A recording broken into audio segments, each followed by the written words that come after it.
Top 3 best smartphone under 10K।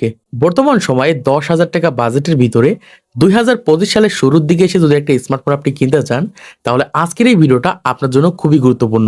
আজকে আমরা 10,000 টাকা বাজেটের ভিতরে 3টা বেস্ট স্মার্টফোন সাজেস্ট করতে চলেছি, যেই 3টা স্মার্টফোনকে বর্তমান সময় 10,000 টাকা বাজেটের ভিতরে ভ্যালু ফর মানি স্মার্টফোন বলা হয়ে থাকে।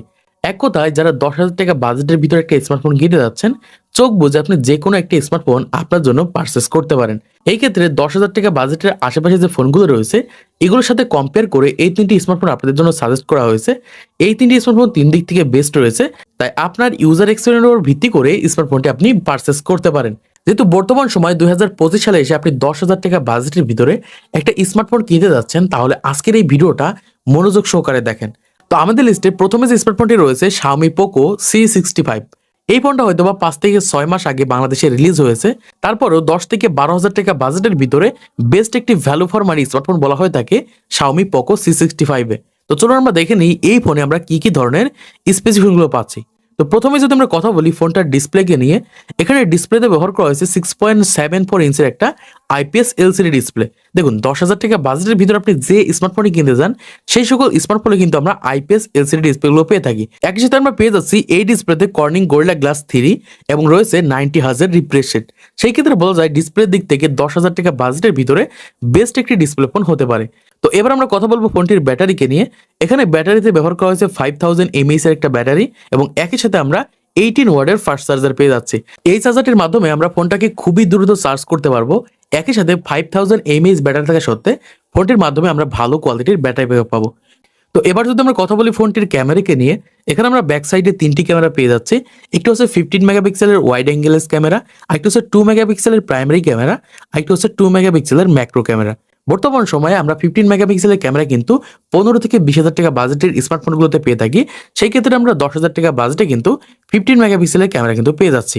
একই সাথে আমরা এই ক্যামেরাতে কিন্তু 10x পর্যন্ত জুম পেয়ে যাবো এবং 30 fps পর্যন্ত ভিডিও শুট করতে পারবো।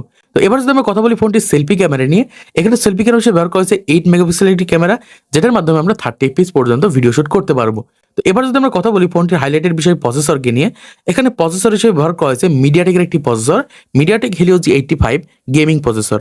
বর্তমান সময় এই প্রসেসরটি ওয়াক্টা করে রান করছে এবং একই সাথে 12 ন্যানোর সাথে আমরা দেখতে পাচ্ছি। সেই ক্ষেত্রে আমরা এই ফোনটির ইউআই হিসেবে দেখতে পাচ্ছি MI UI 14। একই সাথে আমরা এই ফোনের প্রসেসরে জিপিইউ হিসেবে দেখতে পাচ্ছি Mali G52। সেই ক্ষেত্রে যারা 10,000 টাকা বাজেটের ভিতরে একটা গেমিং স্মার্টফোন কিনতে যাচ্ছিলেন, তাদের জন্য এই ফোনটি বেস্ট হতে পারে। তো এবার আমরা কথা বলবো র্যাম রম এবং প্রাইসকে নিয়ে। এখানে আমরা 2টি মাত্র ভেরিয়েন্ট দেখতে পাচ্ছি। একটি হচ্ছে 4GB 128GB, যার বর্তমান বাজার মূল্য 10,999 টাকা, মানে 11,000 টাকা। আরেকটি হচ্ছে 6GB 128GB, যার বর্তমান বাজার মূল্য 11,999 টাকা, মানে 12,000 টাকা।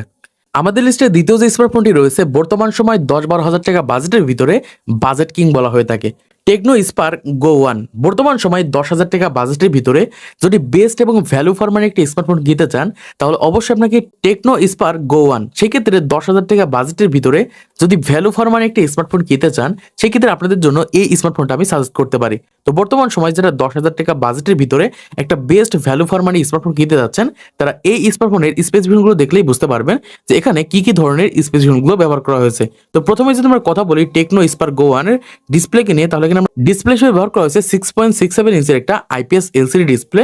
এই ডিসপ্লের হাইলাইটেড বিষয় হচ্ছে 120 হার্জ রিফ্রেশ রেট। দেখুন বর্তমান সময় 10,000 টাকা বাজেটের ভিতরে আমরা কিন্তু কর্নিং গরিলা গ্লাস পেয়ে যাচ্ছি, একসাথে 120 হার্জ কিন্তু রিফ্রেশ রেট পেয়ে যাচ্ছি। তো বর্তমান সময় 10,000 টাকা বাজেট হিসেবে আমরা কিন্তু বেস্ট একটা ডিসপ্লে ফোন দেখতে পাচ্ছি টেকনো স্পার্ক গো 1 এ। তো এবার যদি আমরা কথা বলি ফোনটির ব্যাটারিকে নিয়ে, এখানে ব্যাটারি সহ আমরা দেখতে পাচ্ছি 5000 mAh এর একটা ব্যাটারি, একই সাথে আমরা 15 ওয়াটের ফাস্ট চার্জার পেয়ে যাচ্ছি। তো এবার যদি আমরা কথা বলি ফোনটির ক্যামেরাকে নিয়ে, এখানে আমরা ব্যাক সাইডে একটি মাত্র ক্যামেরা পেয়ে যাচ্ছি 13 মেগাপিক্সেলের ওয়াইড অ্যাঙ্গেললেস ক্যামেরা। এই ক্যামেরা দিয়ে আমরা কিন্তু 30 fps পর্যন্ত ভিডিও শুট করতে পারবো। একই সাথে আমরা ডিজিটাল জুম পেয়ে যাচ্ছি। তো এবার যদি আমরা কথা বলি সেলফি ক্যামেরা নিয়ে, এখানে সেলফি ক্যামেরা হিসেবে ব্যবহার করা হয়েছে 8 মেগাপিক্সেলের একটি ক্যামেরা, যেটার মাধ্যমে আমরা 1080p 30 fps পর্যন্ত ভিডিও শুট করতে পারবো। এবার আমরা ফোনটির হাইলাইটেড বিষয় প্রসেসরকে নিয়ে কথা বলবো। এখানে প্রসেসর হিসেবে ব্যবহার করা হয়েছে ইউনাস্কো T615। বর্তমান সময়ে এই প্রসেসরের মাধ্যমে ভালো কোয়ালিটির গেম প্লে করতে পারবেন। সেক্ষেত্রে টুকটাক গেম প্লে এবং ইউজার এক্সপিরিয়েন্সের জন্য কিন্তু এই ফোনটা বেস্ট হতে পারে। একই সাথে এই প্রসেসরটা কিন্তু অক্টোকোরের সাথে রান করছে এবং 12 ন্যানোটা আমরা পেয়ে যাচ্ছি। তো এবার আমরা কথা বলবো এই ফোনটির র্যাম রম এবং প্রাইসকে নিয়ে। এখানে আমরা দুইটি মাত্র ভেরিয়েন্ট দেখতে পাচ্ছি। একটি হচ্ছে 4GB 128GB, যার বর্তমান বাজার মূল্য 10,999 টাকা। আরেকটি হচ্ছে 6GB 128GB, যার বর্তমান বাজার মূল্য 11,999 টাকা। তো সেই ক্ষেত্রে 10,000 টাকা বাজেটের ভিতরে কিন্তু আমরা ইজিলি কিন্তু এই ফোনটাকে পারচেস করতে পারছি। আমাদের লিস্টে 3 নম্বরে যে স্মার্টফোনটি রয়েছে Xiaomi Redmi A3X। বর্তমান সময়ে যদি 10,000 টাকা বাজেটের একটা টাকাও আপনি বাড়াতে না পারেন, তাহলে এই ফোনটা আপনার জন্য বেস্ট হতে পারে। সেই ক্ষেত্রে 10,000 টাকা বাজেটের ভিতরে যারা Xiaomi স্মার্টফোন কিনতে যাচ্ছিলেন, তাদের জন্য Xiaomi Redmi A3X স্মার্টফোনটা বেস্ট হতে পারে। তো চলুন দেখে নিই এই ফোনে আমরা কি কি ধরনের স্পেসিফিকেশনগুলো পাচ্ছি। তো প্রথমে যদি আমরা কথা বলি ফোনটার ডিসপ্লে নিয়ে, এখানে ডিসপ্লে ব্যবহার করেছে 6.71 ইঞ্চের একটা IPS LCD ডিসপ্লে। একই সাথে আমরা এই ডিসপ্লেতে পেয়ে যাচ্ছি 90 হার্জ রিফ্রেশ রেট এবং কর্নিং গোরিলা গ্লাস 3। সেই ক্ষেত্রে 10,000 টাকা বাজেটের ভিতরে বেস্ট একটি ডিসপ্লে স্মার্টফোন বলা হয়ে থাকে Xiaomi Redmi A3X কে। তো এবার যদি আমরা কথা বলি ফোনটির ব্যাটারিকে নিয়ে, এখানে ব্যাটারি হিসেবে ব্যবহার করা হয়েছে 5000 mAh এর ব্যাটারি। একই সাথে আমরা 10 ওয়াটের ফাস্ট চার্জার পেয়ে যাচ্ছি।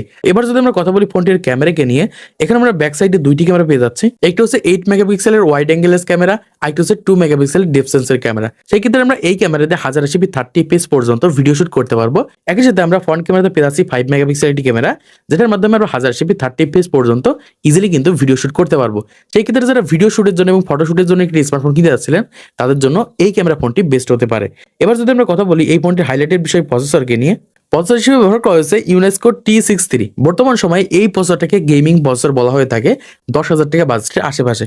একই সাথে আমরা এই প্রসেসরটাকে কিন্তু অ্যান্ড্রয়েড 14 সাথে দেখতে পাচ্ছি এবং অক্টোকোরের সাথে কিন্তু রান করছে।